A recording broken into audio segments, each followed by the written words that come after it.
नमस्कार दोस्तों, study with Dev channel में एक बार फिर आपका स्वागत है। आज हम आपको भारत में अंग्रेज़ों का आगमन कैसे हुआ इसके बारे में बताएंगे। जब जो अंग्रेज भारत आए थे, इनका एक ही उद्देश्य था कि व्यावसायिक रूप से भारत पर अधिकार जमाना, इनका यह उद्देश्य था। तो आइए थोड़ा इनके बारे में जानते हैं। तो 1600 ईस्वी में ब्रिटेन की महारानी एलिजाबेथ प्रथम थी। इनकी मृत्यु 1603 में हुई थी। तो एलिजाबेथ प्रथम ने एक आज्ञा पत्र जारी किया था। कंपनी 15 वर्षों तक एकाधिकार कर सकती है भारत में। इन्होंने एक आज्ञा पत्र जारी किया। कंपनी का नाम था the governor and merchant of London trading into the east Indies. इस कंपनी को 15 वर्षों तक एकाधिकार मिला कि आप भारत में जाकर वहाँ व्यवसाय करिए, व्यापार करिए, इसका अधिकार मिला। तो 1608 ईस्वी में आते आते जेम्स प्रथम ने, क्योंकि 1603 में इनकी मृत्यु हो गई, तब वहाँ के महाराजा बने जेम्स प्रथम। इन्होंने अकबर के दरबार में एक राजदूत भेजा। राजदूत का नाम है कैप्टन हॉकिंस। लेकिन 1605 में अकबर मर चुका था। इनके बारे में, मुगलों के बारे में हम मध्यकालीन इतिहास में चर्चा करेंगे। यहाँ हम आधुनिक इतिहास देख रहे हैं, तो आधुनिक इतिहास पहले देख लेते हैं। तो 1605 ईस्वी में अकबर मर चुका था और 1608 में आया था राजदूत बनकर है कैप्टन हॉकिंस 1608 में। तो वह राजदूत कैप्टन हॉकिंस था। वह पत्र भेजा, जेम्स प्रथम ने जो पत्र भेजा था हॉकिंस के द्वारा, वह अकबर के नाम से था, लेकिन अकबर मर चुका था। तो वह जहांगीर के दरबार में हाजिर हुआ। तो जहांगीर के दरबार में जब आया तो कैप्टन हॉकिंस जो था वो द्विभाषीय था, मृदु स्वभाव का था। वह कई भाषा जानता था, इसीलिए मृदु भाषा, स्वभाव, उसका चरित्र देख करके यह व्यवसाय के लिए सूरत में एक अनुमति पाली थी कि आप हम सूरत में आप व्यवसाय कर सकते हैं, कोठी बना सकते हैं, कंपनी स्थापित कर सकते हैं। लेकिन 1608 में विभिन्न प्रकार के अपवाद हुए, जिससे यहाँ पहले डच भी आ गए हैं, पुर्तगाल भी आ गए। इन्होंने भारतवासियों को अनेकों प्रकार से भड़का दिए। तो यहाँ विभिन्न प्रकार से अपवाद हो गए। तो 1608 में कंपनी जो बनना था वो निरस्त कर दिया गया। अब क्या गया, और जब 1608 में कंपनी बनना जब निरस्त हो गई, तो उसके बाद 1611 में, जब 1611 में आते आते इनको अनुमति मिल गई, आप मसूलीपट्टनम में एक अपनी कोठी बना सकते हैं। तो अंग्रेजी की पहली कोठी मसूलीपट्टनम में स्थापित की गई। 1612 में सूरत जो निरस्त हो गई थी कंपनी 1608 में, उसको भी 1612 में अनुमति मिल गई। तो जो 1613 में वह बनकर तैयार हो गई।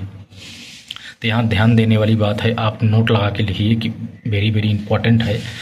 तो अंग्रेजियों की पहली कोठी यानी पहली फैक्ट्री 1608 की सूरत की कोठी थी। भले ही वह निरस्त हो गई थी, लेकिन बाद में तो बन गई थी। इसलिए अगर पूछा जाएगा तो अंग्रेजी की सबसे पहली कोठी कौन सी है, तो सूरत कोठी है 1608 की।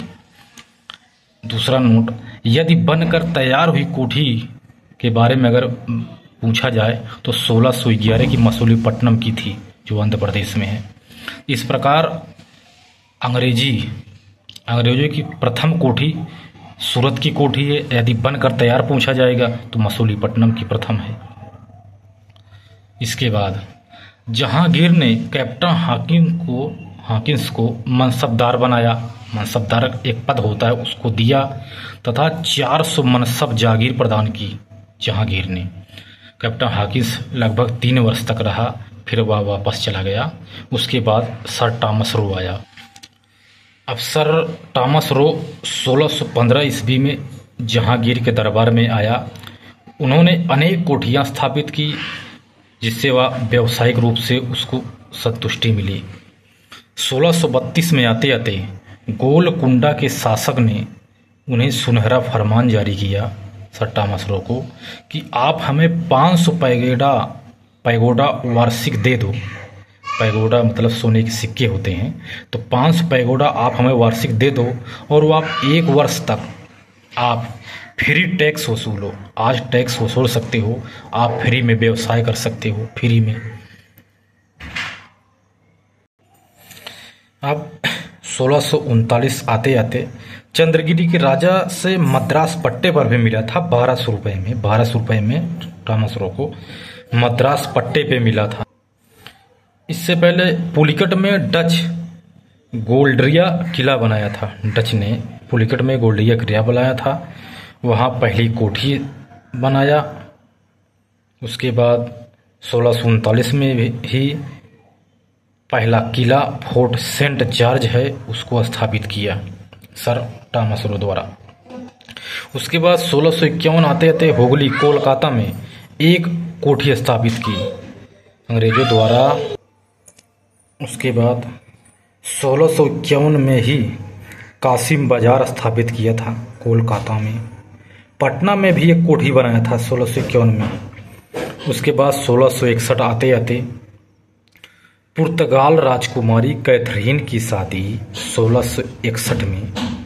पुर्तगाल की एक राजकुमारी थी कैथरीन, जिसकी शादी ब्रिटेन के राजा चार्ल्स द्वितीय से करा दी गई और पुर्तगालियों ने दहेज में बम्बई को दिया, ब्रिटेन के राजा चार्ल्स द्वितीय को। उसके बाद 1668 आते आते बम्बई जो दहेज में उनको मिला, तो 1668 में बम्बई को व्यवसाय के लिए ईस्ट इंडिया कंपनी को दिया, यानी किराए पर दिया। किसने? ब्रिटेन के राजा चार्ल्स द्वितीय ने।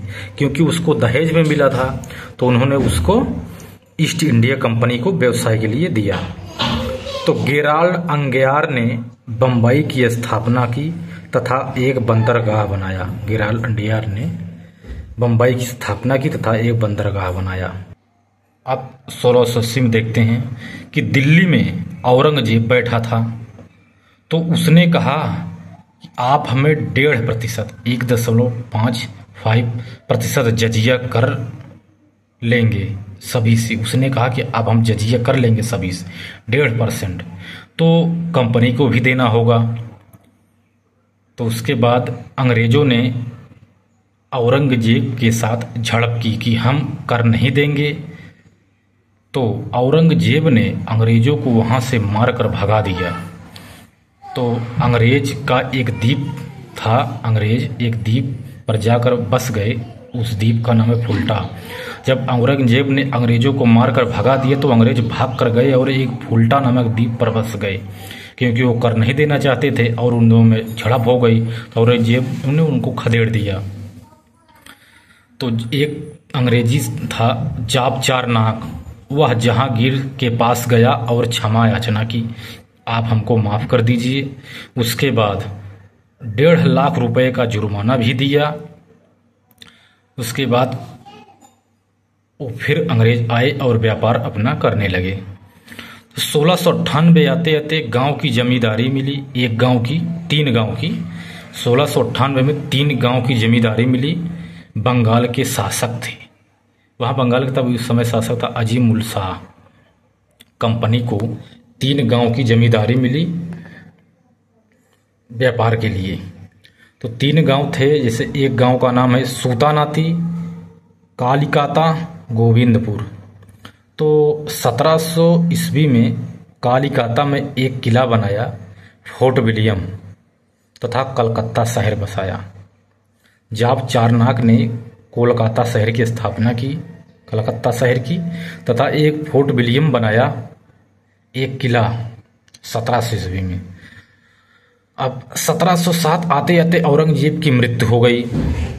अब क्या हुआ? जब उनकी मृत्यु, क्योंकि सबसे ताकतवर लास्ट वाला शासक यही थे, जितने भी शासक थे इसके बाद सब वैसे हुए, मतलब इनके पास कोई शक्ति नहीं थी, ना कोई दमदार थे।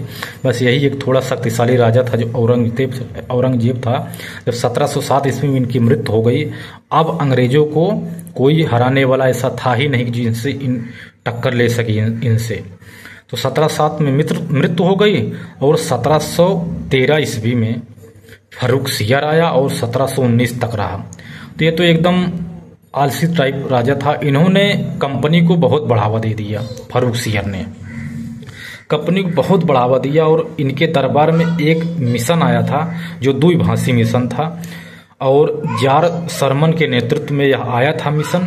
इसमें 2 और सदस्य थे, हैमिल्टन और ख्वाजा सेहुर्द, 3 लोग थे।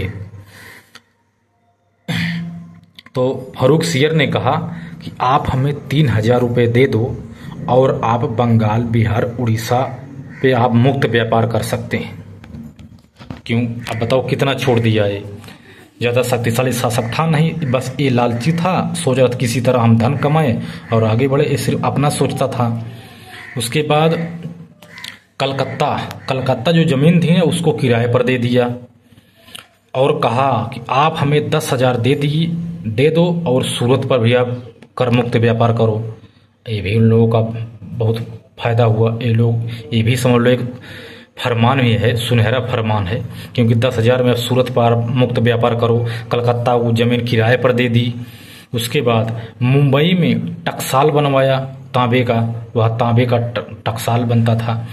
वो चांदी के जो सिक्के थे उसको कहा कि हम मान्यता दे देंगे।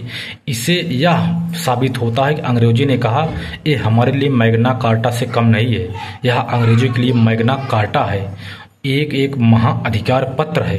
अंग्रेजों ने कहा यह हमारे लिए एक महाअधिकार पत्र है। जैसे 1600 ईस्वी में 3 कंपनी आई थी, जिसे बता दें आपको, अवगत करा दें। 1600 ईस्वी में 3 कंपनी आई थी।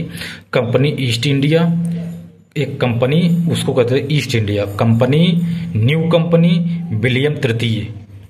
1708 में जो 1600 में 3 कंपनी आई थी, कंपनी, न्यू कंपनी, विलियम तृतीय, तो 1708 में तीनों को एक कर दिया गया और कंपनी का नाम रख दिया गया यूनाइटेड कंपनी ऑफ मर्चेंट। जो 1833 में आते आते इसका एक नाम पड़ा, जो बड़ी कंपनी थी ईस्ट इंडिया कंपनी, ये नाम पड़ गया। इस प्रकार दोस्त हमने देखा कि भारत में अंग्रेजों का आगमन कैसे हुआ, यहाँ कब किस प्रकार इन्होंने कोठियाँ बसाई, कौन कौन आया, इनके बारे में आपको हमने अवगत करा दिया।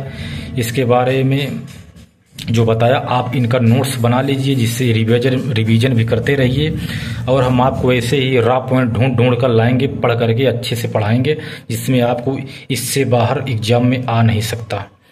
तो मिलते हैं एक और अगली क्लास में, तब तक के लिए धन्यवाद।